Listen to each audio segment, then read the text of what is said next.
Today's video ay papunta kami ngayon ng Quezon Province. Kasama ko ang aking asawang maganda. Sabi niya, ayun na nga, tuwang-tuwa siya sa pagbibideo. At ako busy sa kung saan hindi ko alam kung ano ba ang pinagkaabalahan ko dyan. Ayan.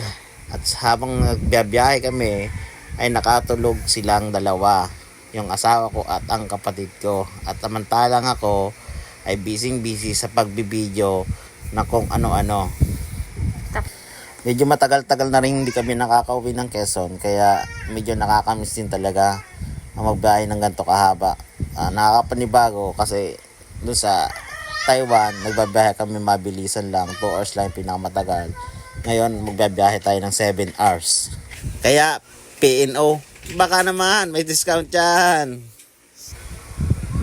Yan guys, medyo inaantok na ako kasi ng oras na kami nagbabiyahe. Kaya nilitaw ko muna yung cellphone ko para makaidlip ako. Ayan, bye muna at ako i-idlip saglit.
Ayan guys, after 7 hours sa biyahe, nakarating din kami sa aming tahanan.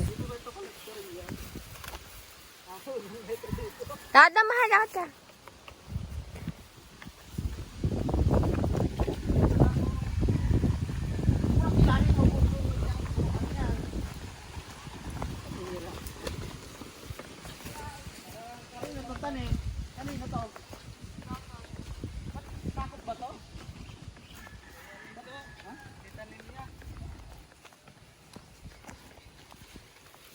Ay, may kabayo, mahal. Mahal ka ito, kabayo. What's up? Oh. Ano sabi mo, mahal? Ito na bago namin bahay ngayon sa bukid. Welcome to our home. Ano po, yung sira na po.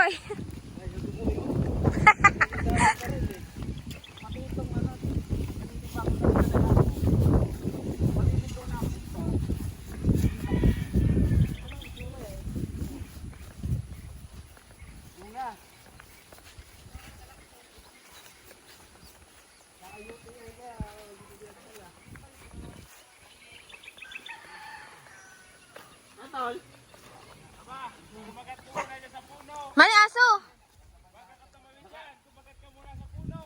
Nakakaligaw na rito Iba nang itsura. Iba nang itsura. Pati sa highway, kalsada. Diyan nga guys, ay sinalubong ako ng aking pamangkin. Ayan, nagmano. At naghihintay na yung pamilya ko, mga papa ko, mama ko, mga kapatid ko. Yan.